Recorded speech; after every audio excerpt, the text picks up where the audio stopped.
Hey guys, a second build with Actum X, and this time this is a Berserker Flicker Strike. I wanted to experiment with this, but then again, Flicker Strike is one of those skills that it's fun, but you don't really want to play it for a very long time because of all the flickering, and it's just not very pleasant for your eyes, especially if you got a lot of speed. The reason why I wanted to go with the Actum X and the Flicker Strike and Berserker is that the Actum X, if you don't know, locks your critical strike chance to whatever the mod says.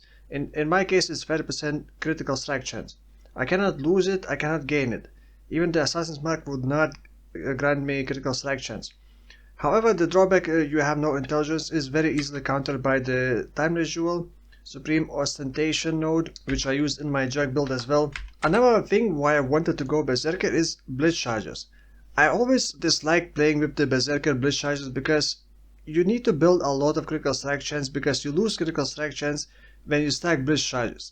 But in this case, you do not lose critical strike chance. You only get like benefits. You just get more attack speed and you don't lose critical strike chance. And on top of that, you can still increase your critical strike chance with only one exception, which is Lucky Critical Strike, which doesn't actually increase your critical strike chance, it just rolls critical strike twice. And the best combo with the Actum Axe is Marylene's Fallacy amulet, which normally has 40% less critical strike chance, but it also doesn't affect Actum Axe. And it just gives a bunch of critical strike multiplier. You can also catalyst this to get even more critical strike multiplier, but it's a bit expensive. So I didn't do that, but I did have to use 3 golden oils to get the Whisperer of Doom. And the reason for that, because I am using the Ice and Gentle Touch gloves as well for the explosions. I tried different versions and I'm gonna talk about like my different my experience with different setups for Flicker Strike.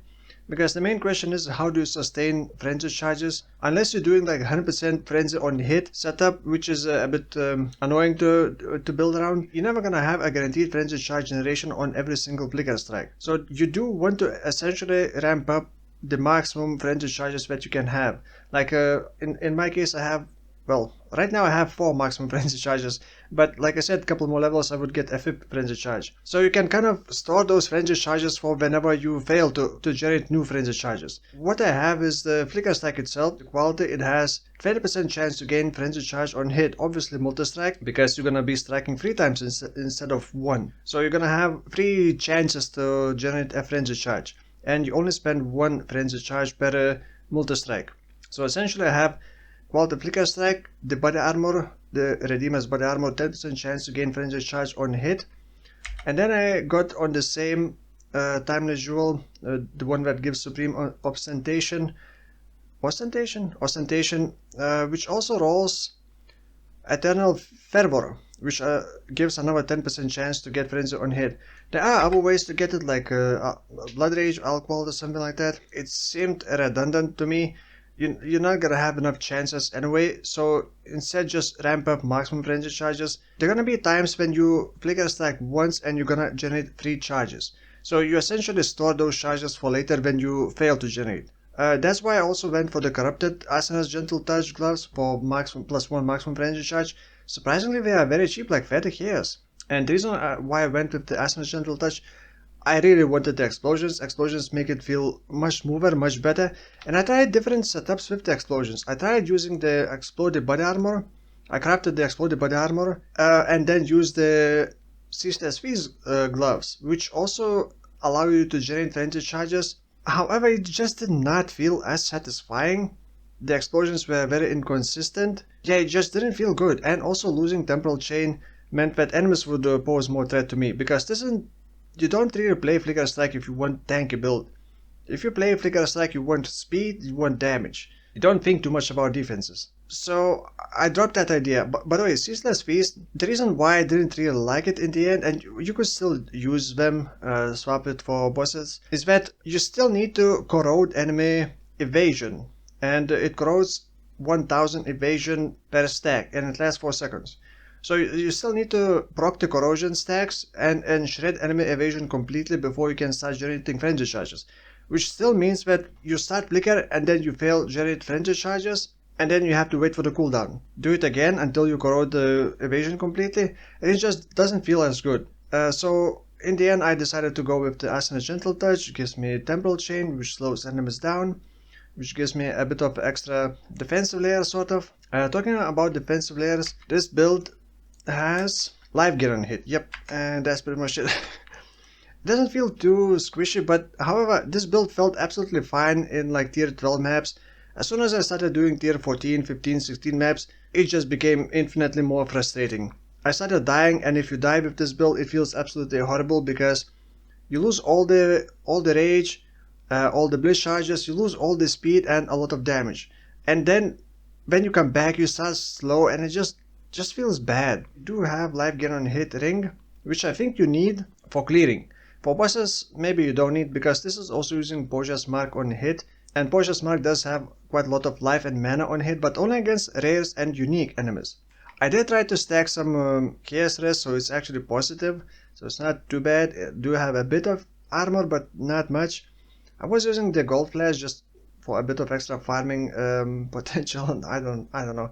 Like I said, this build worked absolutely fine in like tier 12 maps, but as soon as I started doing tier 14 maps, the Maven shows up or the Eldritch shows up, and just things just don't go well. Especially if you also like try to do essences that do some nonsense. So it just became too stressful to play this build. So that is one of the reasons why I quit the build. The other reason was my eyes got tired. So I had to take a break from this build, and besides, this was like a quick build to play around with. Flicker Strike is like satisfying to map with until you start failing, I guess. It does have okay-ish DPS, but it's not the best. It's like 3 million DPS. Kind of depends how many rage stacks you got, how many blitz you got. Then there's also the cooldown on focus mod, which gives like a crit, then the flash. So it's not like the highest build, but it's also very cheap, I would say. All you need is essentially Actum X, which could be expensive if you want a high critical strike chance and good DPS. And mine is like average, it just has high crit chance.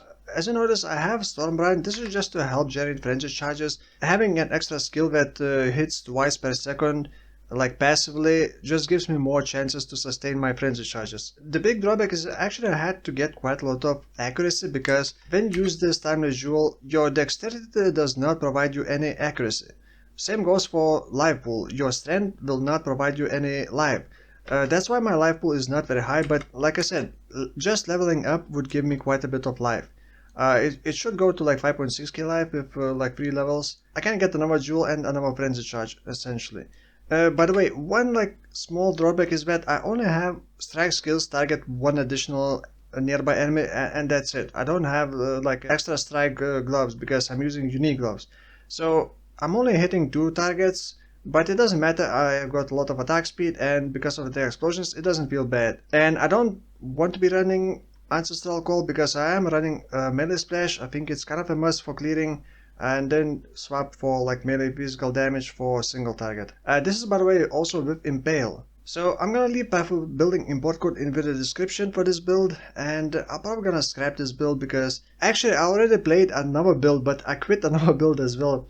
The other build in question is Poison Holy Flame Totem, and if that sounds weird, it's because it's bad. Yes, just had an idea to go with the Holy Flame Totem because it hits quickly, it does not need GMP, and in the end I didn't go with the conversion from fire into chaos because it has 50% of physical still. So instead I went with the Covenant body armor and used the Inextricable Boots, which allows all of your damage to poison if enemies have 3 vines, but they need to be stationary for 1.5 seconds. So for clearing it doesn't really work, and for bossing it also doesn't really work because bosses don't stand still for that long, and once they start moving they just lose all those or maybe they don't lose all vines at the same time, but it was pretty hard to tell whenever I'm getting extra damage. But in the end my damage distribution was like 80% of chaos damage and then remaining was fire. So I wasn't really benefiting from those boots all that much. So probably don't need to use those boots. I could have replaced with something like faster poison boots or just in general better boots. That build failed, it was not pleasant, and I did not want to invest everything, and one of the biggest problem was the totems were dying. I went with Trickster as well because I wanted to experiment, but I didn't even reach the Uber Lab. From Uber Lab I would have taken the Spellbreaker, which would allow me to start ES recharge when I suppress spell damage. I had the Obliteration one for explosions, and because enemies are dying from dots, it counts as my kill, so it procs the explosions. Although only 20% chance to explode, and I had no AoE, so explosions were not really chain exploding very much. But the biggest drawback was that totems were just dying. Were dying in like tier 5, tier 7 maps.